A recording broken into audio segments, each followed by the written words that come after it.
कार्तिक के महीने में 10वीं तिथि को जो तुलसी की डंडी को घी में भिगोकर अपनी कामना कर कर भगवान के सामने दिए में रखकर जला देता है, दिए की तरह उससे आरती उतार देता है, कहते हैं उसका जन्म दूसरी बार पृथ्वी पर नहीं होता, तो भगवान के गोलोक धाम में जिंदगी भर के लिए विराजमान हो जाता है। एक सहस्त्रवत्ती होती, करें दर्शन कभी, यहाँ पे माताएं बैठ बैठ के बनाती रहती है 100 बत्ती, 108 बत्ती बनाकर भगवान के सामने। उसका क्या प्रमाण है? कौन से पुराण में लिखा है कि 108 और सहस्त्रावली बत्ती लगाई जाए? तो स्कंद पुराण में कार्तिक खंड के अंदर स्पष्ट किया गया। स्कंद पुराण के कार्तिक खंड में वर्णन किया है, पूज्य गुरुदेव कहते हैं कि 24 दीपों का वर्णन किया गया है। उसमें से सबसे सर्वश्रेष्ठ दीप है तुलसी की डंडी का दीप, तुलसी का दीप सबसे सर्वश्रेष्ठ माना गया है।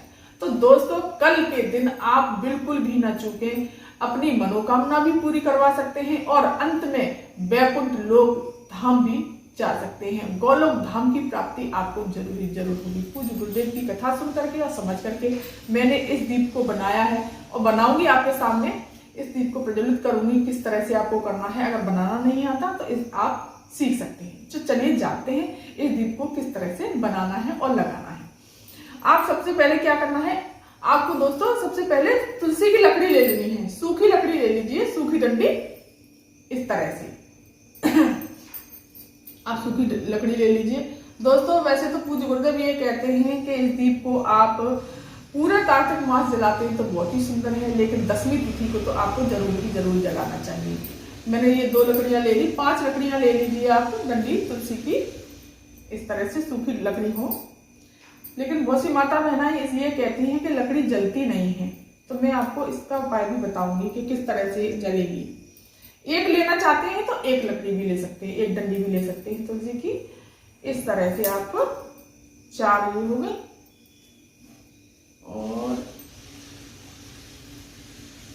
5, इस तरह से आपको सूखी डंडी तोड़ लेनी है। इस तरह से आपको ये 5 ले लेनी है और इसमें आपको पुनः कलावा बांध लेना है, जो कि ये लकड़ी इधर उधर ना जाए। इस तरह से आपको कलावा बांध लेना है। कलावा बांध करके, और अगर आपकी लकड़ी तुलसी की नहीं जलती है तो आप ये रुई को थोड़ा सा पतला कर लीजिए, इस तरह से, जिस तरह से मैं कर रही हूँ इस प्रकार से आपको पतला कर लेना है रुई को थोड़ा सा, और इस लकड़ियों पर इस तरह से आपको लपेट देना है। इस तरह से पूरे उस पर लपेट दीजिए, आपकी ये दीप जल जाएगा। तो दोस्तों, कार्तिक मास की 10वीं तिथि को इस दीप को लगाना न भूलिए। हम तो मांगते तो हम रहते ही हैं, अपने लिए भी तो कुछ ऐसा मांगे जो कि हमें वैकुंठ लोक की या गोलोक धाम की प्राप्ति हो सके। तो इस तरह से आपको लपेटना है, ध्यान रहे, ठीक है। इस तरह से लपेट करके आपको ये दीप इस तरह से कर देना है।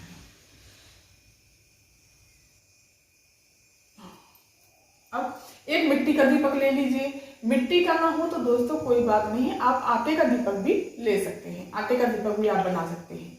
इस तरह से आप दीपक में ये रख लीजिए, घी ले लीजिए थोड़ा सा, और इस तरह से आप उसको भिगा लीजिए, रुई को पूरा भिगा लीजिए इस प्रकार से।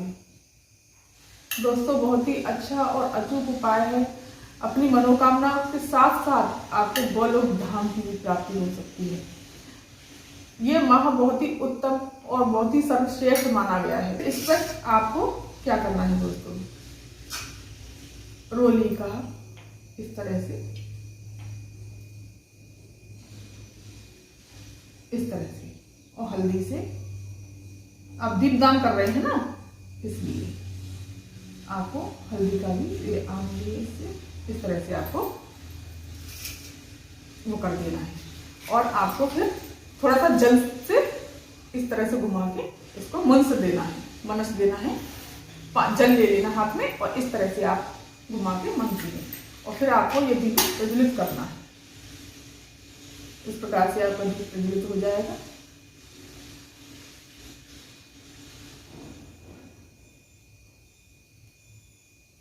इस प्रकार से दोस्तों ये सबसे सर्वश्रेष्ठ दीप माना गया है। आप इसे या तो विष्णु मंदिर में रखिए, भगवान श्री कृष्ण के सामने रखिए, मंदिर में रखिए, या अपने घर में रखिए, या शिव जी के सामने रखिए, या किसी भी देवता के सामने इस दीप को आप लगा करके रख सकते हैं। इसकी पुनः आरती उतार देनी है। आरती जरूर उतारिएगा प्रभु की। आरती उतार करके इस प्रकार से रखना है आपको। ये दीप सबसे सर्वश्रेष्ठ और सबसे उत्तम माना गया है। दोस्तों इस दीप को जलाना न भूलें। इस विधि से आप जलाएंगे तो आपको अच्छी तरह से जल जाएगा और आपको लाभ की प्राप्ति जरूर होगी। दोस्तों पूज्य गुरुदेव ने एक उपाय और बताया है, वो भी दीप का उपाय बताया है। आपको कई तरह के दीप होते हैं। एक सहस्त्र बत्ती का दीप भी होता है जो कि 108 बत्तियों का दीप होता है। अब ये दीप किस लिए लगाया जाता है दोस्तों? ये दीप इसलिए लगाया जाता है कि किसी ने कभी तीर्थ यात्रा नहीं करी हो, किसी ने भगवान के कहीं भी मंदिर जाकर दर्शन नहीं किए हों, तो वो इंसान अगर सहस्त्र बत्ती का दीप लगाता है तो उसे पूरे तीर्थों का पुण्य फल प्राप्त होता है। तो दोस्तों सहस्त्र बत्ती का भी दीप जरूर लगाना चाहिए। और ये दीप दो उससे लगाया जाता है। एक तो आप कलावे से लगा सकते हैं, कलावे से भी बना सकते हैं सहस्त्र बत्ती का दीप, और एक बना सकते हैं सूत का धागा आता है उससे भी। तो दोस्तों मैं आपको कलावे से बना करके दिखाऊंगी कि 108 बत्ती का दीप किस तरह से बनाया जाता है और किस प्रकार से बनाया जाता है। स्कंद पुराण में कार्तिक खंड में भी इस सहस्त्रवती के दीप का भी वर्णन किया गया है। कार्तिक मास में सहस्त्रवती का दीप आपको जरूर लगाना चाहिए, क्योंकि हम दोस्तों पता नहीं क्या क्या पाप कर बैठते हैं, कभी पुण्य की सोचते ही नहीं है क्या होता है क्या नहीं करते हैं।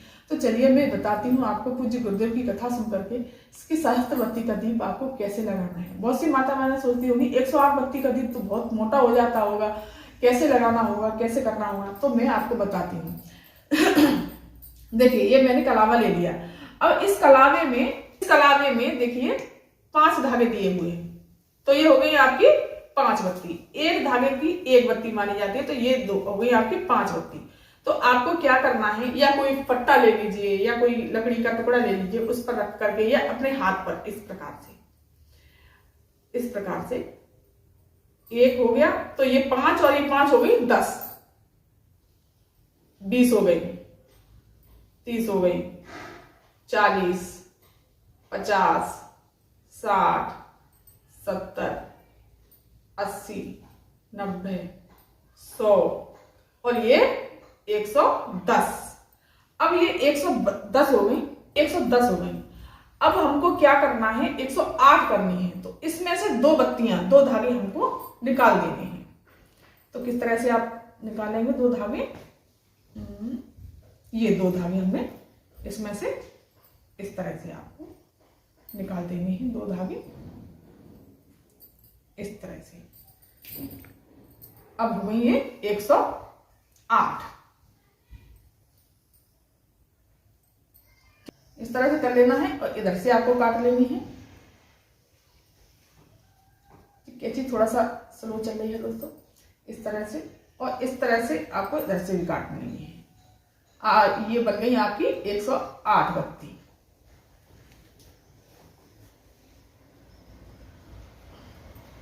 ग्यारह बार आपको लपेटना पड़ेगा दोस्तों। 11 बार लपेट करके उसमें से 2 बत्तियां आपको निकाल देनी है। इस तरह से आपको ये 108 बत्ती बन चुकी है। इस तरह से बनी है। इनको आप आटे का दीप लेना चाहें आटे का ले लें, और अगर आप मिट्टी का दीप लेना चाहते हैं तो मिट्टी का ले लें। जैसा आपके पास दीप की सुविधा हो उस तरह से आप दीप ले सकते हैं। इस तरह से आपको बत्ती को भिगो लेना है और इसमें घी भर लेना है। इस प्रकार से घी रख लेना है और इस प्रकार से आपको दीप बत्ती बन चुकी है आपकी। और फिर आपको हल्दी से उसको मनस करने के लिए इस तरह से आपको टीका करना है 5 बार, और फिर रोली से इस तरह से आपको टीका कर देना है। और फिर आपको क्या करना है दोस्तों, जल लेकर के इस तरह से आपको मनस देना है, क्योंकि हम दीप तैयार कर रहे हैं तो इस तरह से आप हम मनसेंगे। मनस करके आप ये दीप पुनः प्रज्वलित कर लीजिए।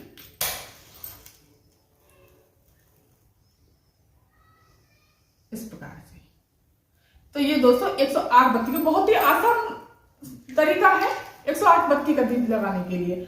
और पूज्य गुरुदेव ने ये कहा है दोस्तों, ये दीप मात्र सिर्फ देवताओं के मंदिर में ही लगाया जाता है, देवियों के मंदिर में नहीं लगाया जाता। किसी भी मंदिर में जाकर के लगाइए इस दीप को, आपको तीर्थ यात्राओं का पूरा पुण्य फल प्राप्त होगा और जो भी आप अपनी मनोकामना चाहते हैं वो भी आपकी मनोकामना पूरी होगी। इस दीप को शिव मंदिर में लगा दीजिए, शिव मंदिर में नहीं नारायण मंदिर में लगा दीजिए। किसी भी देवी के मंदिर में नहीं लगाना, किसी भी देवता के मंदिर में ही इस दीप को प्रज्वलित किया जाता है।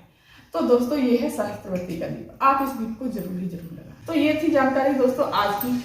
अगर ये वीडियो, ये जानकारी आपको पसंद आई हो और चैनल पर अगर आप नए आए हैं तो चैनल को सब्सक्राइब कर दीजिए, वीडियो को लाइक कर दीजिए और कमेंट में श्री शिवा नमस्तुभ्यम अवश्य लिखिएगा। धन्यवाद।